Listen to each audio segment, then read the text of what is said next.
Most people think trauma is about what happened to you. Abuse, neglect, something extreme. But what if trauma is actually about what didn't happen? What if it's not the pain you went through, but the support you never received while you were hurting? Many of us grew up believing there was something wrong with us, that we were too sensitive, too needy, too emotional. But what if none of that was ever true? What if your anxiety, your coping habits, even your self-criticism were intelligent responses from a nervous system that had to adapt too early? In this video, I want to slow down with you, not to diagnose, not to label, but to understand. You're about to hear insights from Dr. Gabor Maté, used here for reflection and education. And as you listen, I invite you to notice something important. This isn't about blame. This isn't about shame. This is about finally seeing your inner child, not as broken, but as someone who learned to survive.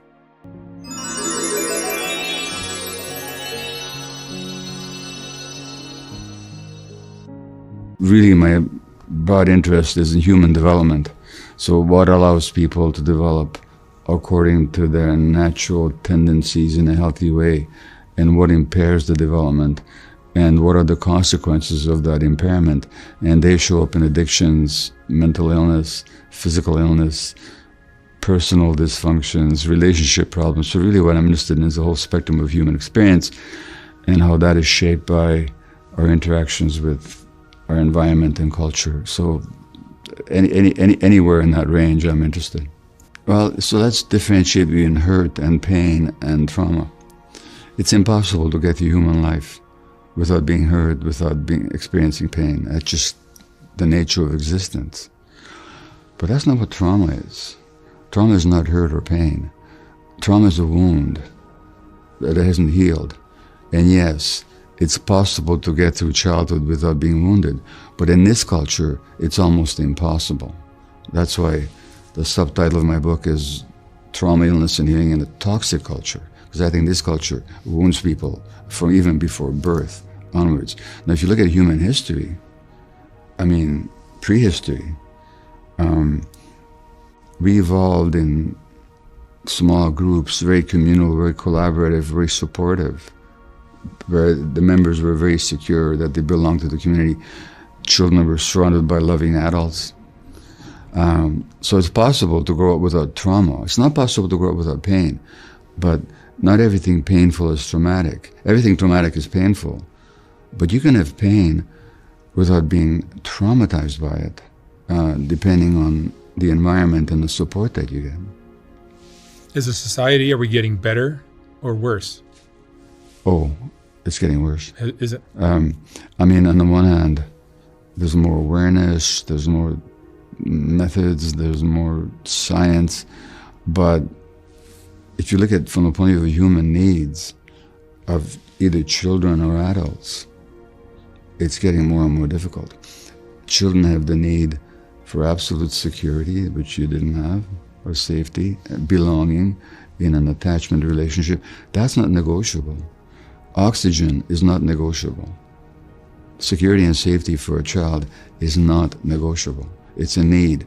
If we don't get it, we suffer.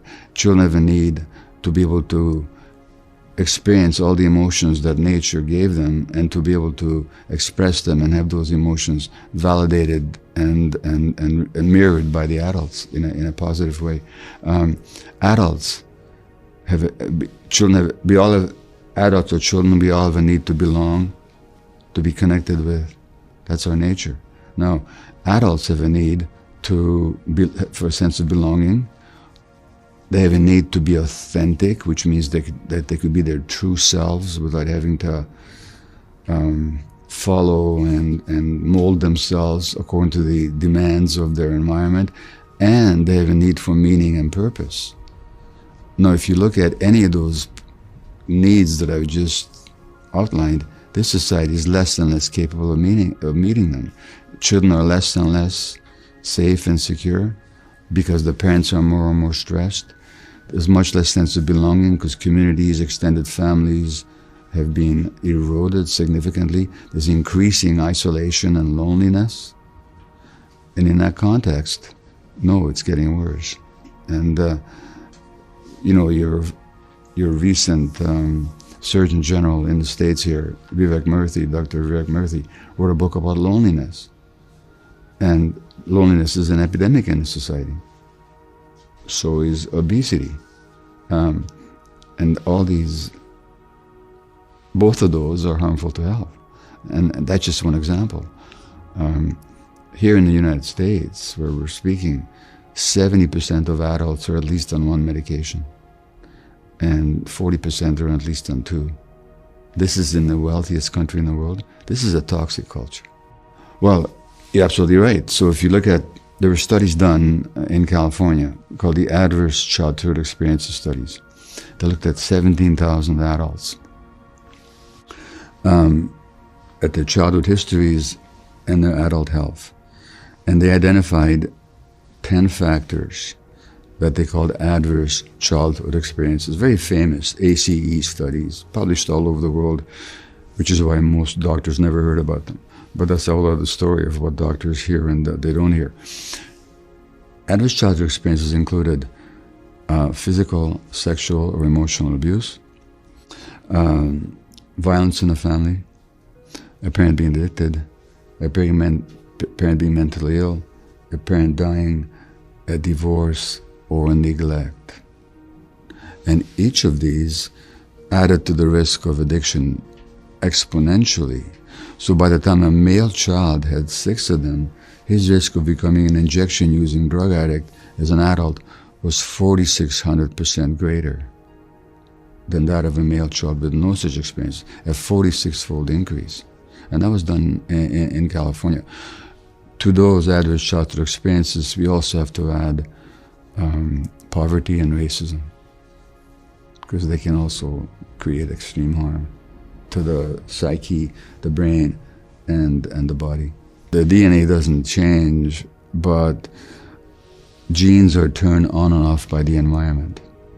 So it's like a musical score, which doesn't tell you how loud or how softly you should play that's the epigenetics. It's which genes are turned on and turned off. And so traits can be passed on epigenetically, like we know this in animals. You make the grandfather mice scared, and then you expose, and then the grandchild, which is not exposed to the same scary stimulus, is still afraid. So the fear was passed on epigenetically. But that's only one way. Trauma in general is multi-generational, so that it's not just passed on epigenetically, it's also passed on to the fact that parents who are traumatized and who hasn't resolved or even understood or even been aware of their trauma when they bear children will almost automatically pass their traumas on to their kids through their behaviors and emotional patterns and so on. I mean, I did, and so it's not, nobody's here to be blamed, but trauma is almost always multi-generational. Let me pause here for a moment, because this is where many people misunderstand themselves. Trauma isn't about whether your childhood was bad enough. It's about what happened inside you when you were hurting, and whether there was someone there to help you feel safe, seen, and understood. Many people tell themselves, others had it worse, so I shouldn't feel this way. But trauma doesn't compare. If you had to carry your pain alone, if your emotions had nowhere to land, that wound didn't just disappear, it adapted. Well, it depends what we mean by love, because we think of love as a warm feeling and a sense of caring. Now, almost all parents have that for their children.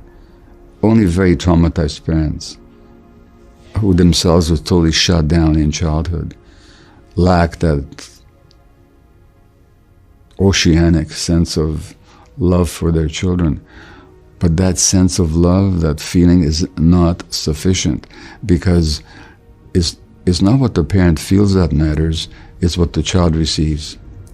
If the parent loves the child but is themselves too traumatized to actually see the child and to attune to the child, then the love doesn't get through. The sense of love gets through, and that's good, but to be truly loved, you have to be seen. And a lot of parents have great difficulty actually seeing their kids for who they are, without their own anxieties and expectations and their own emotional reactions and so on. So that love has to get through. And for that love to really get through, the parent has to be able to attune to the child. And which is to say, the parent gets the child's internal experience and knows how to respond to it. And when parents are stressed, as many of them are in this society, they have great difficulty being attuned to the child. So attunement here is the key. This part can be hard to hear, so take a breath with me. Many parents did love their children, but love without attunement doesn't always reach the child's nervous system. And when a child isn't truly seen, they don't stop needing love. They stop trusting that they'll receive it. That's where self-abandonment begins. People-pleasing, hyper-independence, silence. Not because something was wrong with you, but because you learned what was safest. It's not a matter of teaching. You can't teach somebody how to love themselves. You need examples? It's not like you can teach them mathematics or American history. Self-love is not a skill. It's actually an attribute of the human being, and what we really have to look at is help people remove the blocks towards self-love. And one of the impacts of trauma, you're quite right to talk about self-love, because one of the greatest impacts of trauma is that people have a deep, abiding sense of shame about themselves, and they're highly judgmental of themselves. And so the way towards self-love is to remove the blocks to it, rather than here's how you do it. Well, there was an article from the Harvard Center on the Developing Child 13 years ago now, published in the Journal of Pediatrics, and it's on early childhood development. It's a classic article. And it said that the process of brain development begins before birth and continues into adulthood, and establishes either a fragile or a robust framework for all health, learning, behavior.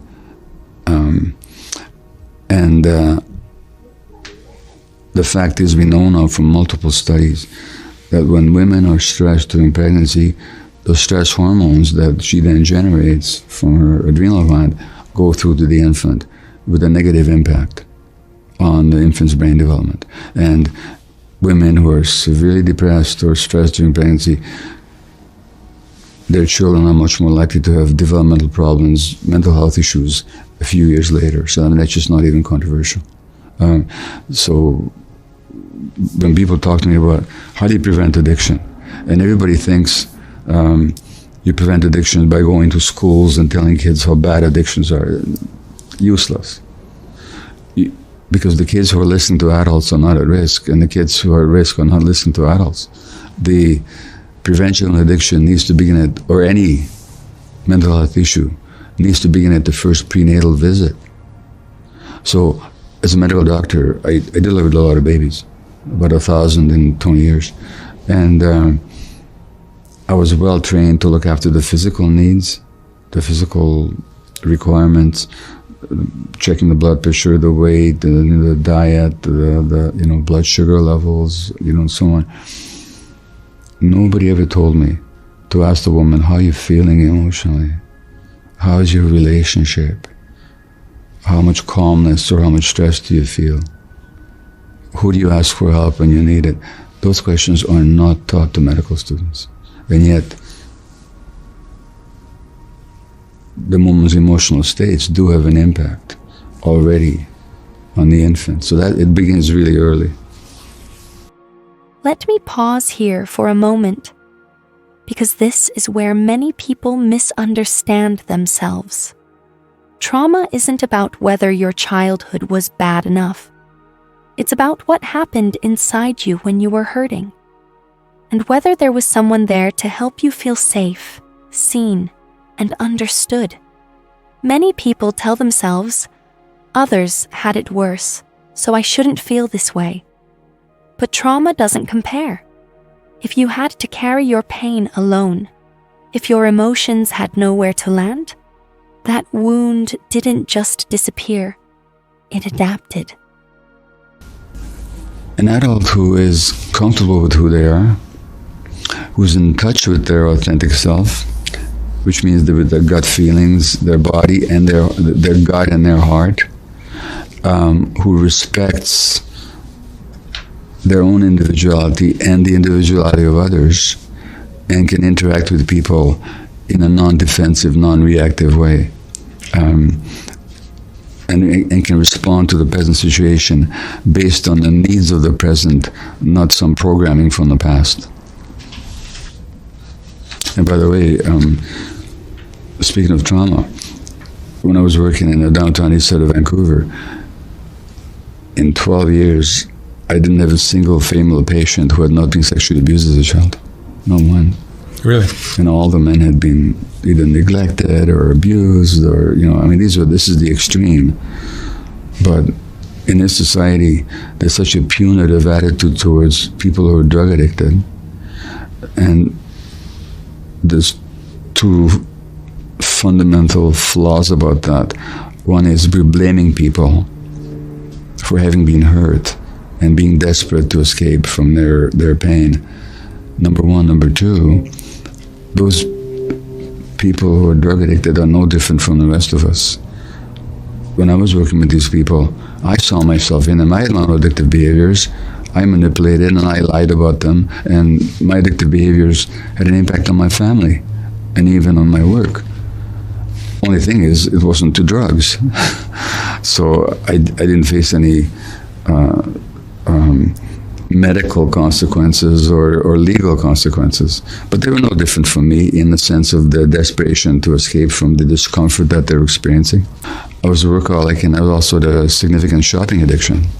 So I shopped relentlessly. I spent thousands of dollars in an afternoon on compact discs, and by the evening I was back in the store. But it wasn't the music that I was addicted to, it was the shopping. I had to have that hit.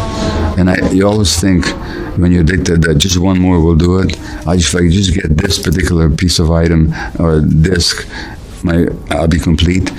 An hour later, you're running back to the store again, because every addict looks for a quick hit of dopamine, and dopamine is the brain chemical that makes us feel alive and vital and present and motivated. And of course, that dopamine hit is very temporary. So if you look at the brain scans of pornography addicts, there's this surge of dopamine. It's not the pornography they're addicted to, it's the dopamine.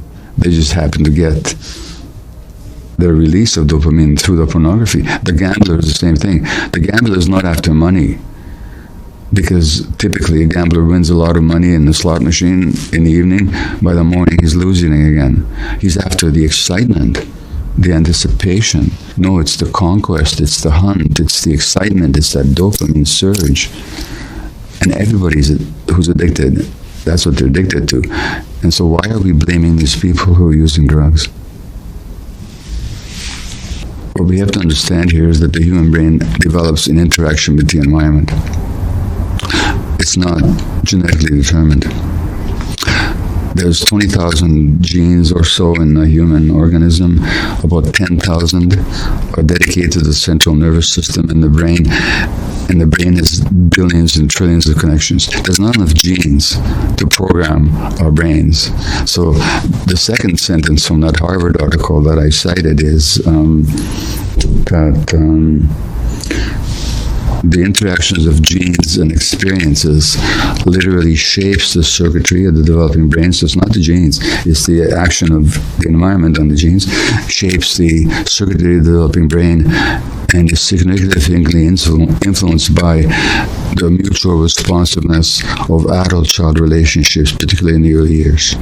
Now, the circuitry that doesn't develop in the addict really well is the opiate endorphin circuitry, our internal opiates. That's why they want to do morphine. And endorphins are essential for pain relief, for pleasure and reward, and for love. And so I asked a patient of mine in the downtown east side once, a 27-year-old woman, she had HIV, and I asked her, what does the heroin do for you? And she said, the first time I did heroin, it felt like a warm, soft hug. She was just looking for love because her own circuitry had not developed because of the childhood trauma. Then the dopamine circuitry, which is the motivation, seeking, vitality circuitry, that doesn't develop. And stress regulation circuitry also doesn't develop. And stress regulation means that when something happens, I respond proportionately to what's going on in the present moment. But when the stress regulation doesn't develop properly, I don't know how to regulate my stresses. I don't know how to calm myself down after a stressful incident. And so when you talk to people who relapse, over and over again, you ask them, well, what happened just before you relapsed? Usually something stressful happened that they didn't know how to cope with, and then they go back to the known entity, which is the addiction, that'll soothe their stress, like it might soothe your insecurity and lack of safety temporarily. So usually relapse is a response to stress, and that's the whole problem with the addiction treatment industry and even the 12-step movement. As much as I admire and support the 12 steps, but they're missing the trauma piece. So somebody can, and there's a distinction between abstinence and sobriety. Abstinence means you're not using something. That's great, nothing wrong with it. But sobriety means that you can actually soberly consider your situation. So a lot of people give up the substance without becoming sober. And that means when they get stressed, they go for the tried and true. Before we end, I want to leave you with something gentle and important. If any part of this video felt personal, if something inside you tightened or softened or finally felt seen, that's not weakness. That's awareness returning. Healing doesn't begin with fixing yourself. It begins when you stop arguing with your pain and start listening to what it learned to carry for you. Your inner child was never broken. They adapted to an environment that didn't always meet their needs, and adaptation kept you alive. Now, you get to offer yourself what was missing, not all at once, but slowly, safely, in your own time. Thank you for being here, and thank you for choosing to understand yourself more deeply.